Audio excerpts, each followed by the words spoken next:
से बाबा बागेश्वर की यात्रा की अब चौथे दिन की शुरुआत हो रही है। सबसे पहले राष्ट्रगान किया गया और राष्ट्रगान के बाद अब हनुमान चालीसा का पाठ किया जा रहा है। तस्वीरें आप देखिए कि सभी भक्त यहाँ पर मौजूद हैं।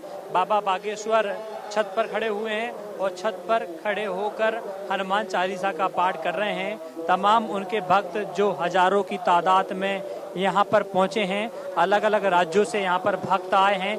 लगातार यात्रा 9 दिन की ये यात्रा है, लेकिन उसके पहले रात में जब यात्रा विश्राम करती है तो बाबा बागेश्वर अपना संबोधन सभी भक्तों को करते हैं। और जब सुबह यात्रा की शुरुआत होती है तो यात्रा की शुरुआत के होने से पहले बाबा सबको संबोधित करते हैं। संबोधित करने के बाद राष्ट्रगान होता है और राष्ट्रगान के बाद हनुमान चालीसा का पाठ होता है और हनुमान चालीसा के पाठ होने के साथ ही इस यात्रा की शुरुआत होती है। एक बार आप तस्वीर देखिए और हनुमान चालीसा का पाठ सुनिए।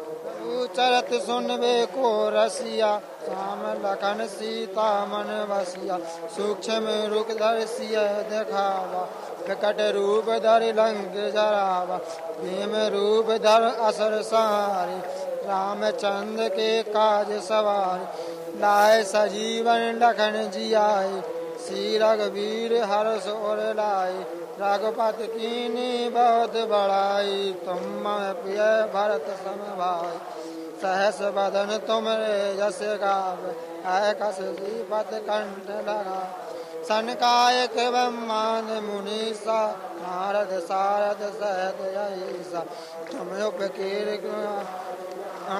तुम। हनुमान चालीसा का पाठ हो रहा है। सभी भक्त यहाँ पर खड़े हैं, बाबा मंच पर हैं। आप देखिए बाबा पहले बोल रहे हैं हनुमान चालीसा का पाठ, उसके बाद सभी भक्त तालियों के साथ उस चालीसा को रिपीट कर रहे हैं। और अब हनुमान चालीसा का पाठ जो पूरा होगा उसके बाद ही इस यात्रा की शुरुआत हो जाएगी। लगातार सनातनियों को जोड़ने की बात कही जा रही है। बाबा सुबह 8 बजे से लगभग 8 बजे तक प्रतिदिन 20 से 22 किलोमीटर चल रहे हैं। और आज सुबह जब संबोधन किया, संबोधन में उन्होंने कहा राष्ट्र को बचाने के लिए, हिंदुत्व को बचाने के लिए आज हिंदू सड़कों पर है। इसके अलावा और बातें उन्होंने जो भक्तों को कही, धर्म विरोधियों को देश से बाहर करना है तो हमें बिना रुके बिना थके मंजिल तक पहुंचना है। इसके साथ ही लोग भीड़ अत्यधिक पहुंच रही है, उसको लेकर भी उन्होंने कहा है कि यह जन जागृति करना बहुत जरूरी है। 5 दिन यात्रा को और बचे हैं, अभी और भी हिंदुओं को इकट्ठा होने की जरूरत है। अपने परिवार और रिश्तेदारों को बुलाओ और पूरी ताकत के साथ इस यात्रा में लग जाओ, बिना रुके बिना डरे बिना थके इस यात्रा में लगना है। यही कारण है कि लगातार जिस तरीके से हिंदू राष्ट्र बनाने की मांग चल रही है, उसी के लिहाज से बाबा बागेश्वर ने 9 दिन की अपनी ये यात्रा निकाली है। और यात्रा का उद्देश्य केवल यही है, एक ही है कि हिंदू राष्ट्र बनाना है। एक बार और आप हनुमान चालीसा का पाठ सुनिए।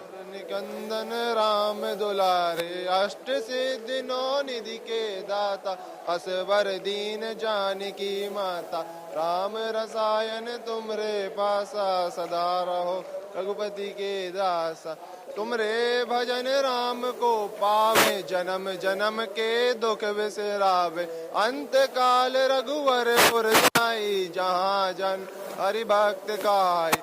आप लोगों में उत्साह देखिए। बाबा ने जिस तरीके से आह्वान किया था, तमाम कार्यक्रम भी आयोजित किए गए हैं, पंडाल लगाए गए हैं, भोजन प्रसादी की व्यवस्था भी की गई है। और अब से सभी लोग जो है सुबह इकट्ठा होने के साथ साथ ये पाठ होगा और पाठ के साथ ये तमाम कार्यक्रमों का आयोजन होता है। और यात्रा की शुरुआत, यात्रा का रूपरेखा, यात्रा का पूरा एजेंडा हिंदुत्व, सनातनी और हिंदू राष्ट्र बनाने की मांग है। यही कारण है कि आप देखिए बाबा की तस्वीर देखिए। अब बस हनुमान चालीसा समाप्त होने जा रहा है। बाबा ने पूरा हनुमान चालीसा का जो पाठ है वो पूरा किया है। रामचंद्र की जय, देव की जय, मान की जय।